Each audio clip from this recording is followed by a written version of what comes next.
আগে একটু সেভ দিয়ে দিই।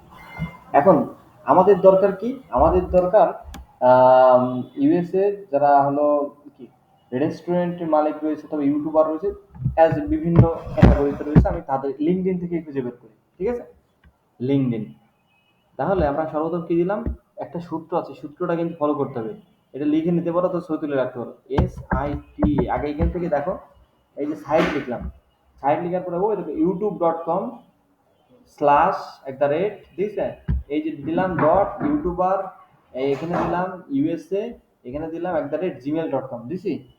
এখান থেকে আমি চাইলে এখান থেকে youtube.com আছে, আমি এখান থেকে চাইলে আমি এখন linkedin.com দিলাম। দেখি লিঙ্কডইন দিলি, LINKDIN,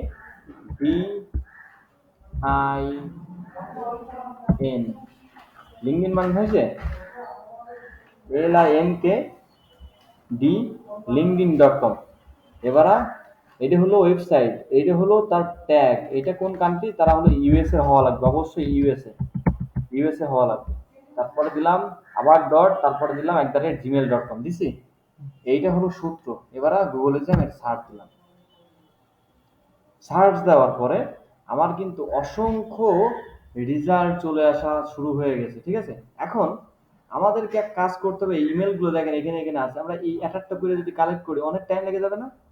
হ্যাঁ, এই একটা রয়েছে জিমেল, এই একটা রয়েছে জিমেল, নিচের দিকে যদি যাই এই একটা জিমেল রয়েছে, এতগুলো কালেক্ট করা আমাদের পক্ষে এক এক করে অনেক হ্যাসেলের একটা বিষয়। হয়তো আমরা নতুন অবস্থায় এগুলোই করতেছি অনেকে। এখন আমাদের কি করতে হবে, একবারে সব কালেক্ট করতে পারি এমন একটা এক্সটেনশন লাগবে। আমরা ক্রোমে গেলাম, যাওয়ার পর এখানে লিখবো, এক্সটেনশনের নামটা অবশ্যই মনে রাখবেন। হ্যাঁ, এখানে হলো ইমেল, EMAI, ইমেল স্ট্রাকচার, ওই দেখেন স্ট্রাকচার। ঠিক আছে? এবার আমরা সার্চ দিলাম, সার্চ দেওয়ার পরে এই ইমেল স্ট্রাকচার যেটা আছে এটার পরে ক্লিক করলাম। ক্লিক করার পরে দেখেন আমার কিন্তু চলে এসেছে। হ্যাঁ অবশ্যই, এই যে স্ট্রাকচার আমার অ্যাড কিন্তু করা আছে বললে এখানে রিমুভ দেখাচ্ছে, আমি অ্যাড করে নেব। এই যে আমার কাছে এই যে ইমেল স্ট্রাকচারটা অ্যাড করা ডান। এখন দেখেন আমরা আবার ওই সাইডে আসার সাথে সাথে আমাদের একটা জিনিস দেখাচ্ছে, এখানে দেখেন 26 চলে এসেছে লেখা, দেখেছেন? আচ্ছা 26, এখানে ক্লিক করলাম, দেখেন অটোমেটিক জিমেল সব কানেক্টেড হয়ে গেল আমার। এখন আমার কাজ হলো এখান থেকে নিব, এই যে কপি করলাম সম্পূর্ণটা, কপি আমার ডান। আমরা এখানে চলে আসলাম, আসার পরে আমি কি করলাম, আমি নিচের দিকে আসলাম, নিচের দিকে এসে আমি কন্ট্রোল V চেপে দিলাম। দেওয়ার সাথে সাথে আমার কিন্তু প্রত্যেকটা হয়ে গেছে। এখন আমাকে জাস্ট একটু একটু এক ক্যাটাগরিতে 10 দিলাম, সাইজ বোল্ড করে দিলাম, আর এখান থেকে কালারটা কালো করে দিলাম। আমার কাজটা, এখন আমার কাজ হলো এই মেলগুলো পাঠানো।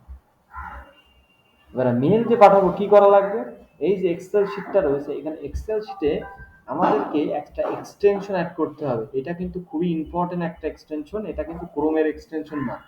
এই দেখেন এক্সেল শিটে যখন উপরে উঠবেন এক্সটেনশন নামে একটা অপশন আছে, এই এক্সটেনশনে ক্লিক করা লাগবে। ক্লিক করার সাথে অ্যাড অন নামে একটা অপশন আছে, অ্যাড অনে যে গেট অ্যাড অন নামে একটা অপশন আছে, এই গেট অ্যাড অনে ক্লিক করার সাথে সাথে আমাদের কিন্তু একটা সার্চ বার চলে আসবে। হ্যাঁ, Google work space market place, এখান থেকে আমরা একটা ওয়াইইটি এইটা দিয়ে সার্চ দিব, ওয়াইইটি দিয়ে সার্চ দিলাম। সার্চ দেওয়ার পরে প্রথম যেটা আসবে এইটা আমাদেরকে ইনস্টল করতে হবে। আমাদের কিন্তু অলরেডি ইনস্টল করা হয়ে গেছে, হয়ে গেছে না? ইনস্টল করা হয়ে গেছে। এখন আমরা করতে গেলে কি উপরে ক্লিক করলেই হয়ে যাবে আমাদের ডান। এখন আমরা কি করব, এখন আমাদের কাজ হলো আবার ওই এক্সটেনশনে যাব, যাওয়ার পরে আবার ওখানে এক্সটেনশনে যাব, এক্সটেনশনে যাওয়ার পরে অ্যাড অনে ক্লিক করব। অ্যাড অনে ক্লিক করার পরে এখন আমরা কি করব, আমরা এই অ্যাড অনে ক্লিক করব। অ্যাড অনে আর যাব না, আমরা সরাসরি নিচের দিকে চলে আসবো। নিচের দিকে আসার পরে আমরা এই যে এইটাই ক্লিক করব, ক্লিক করে প্রথমটাই ক্লিক করব। প্রথমটাই ক্লিক করার পরে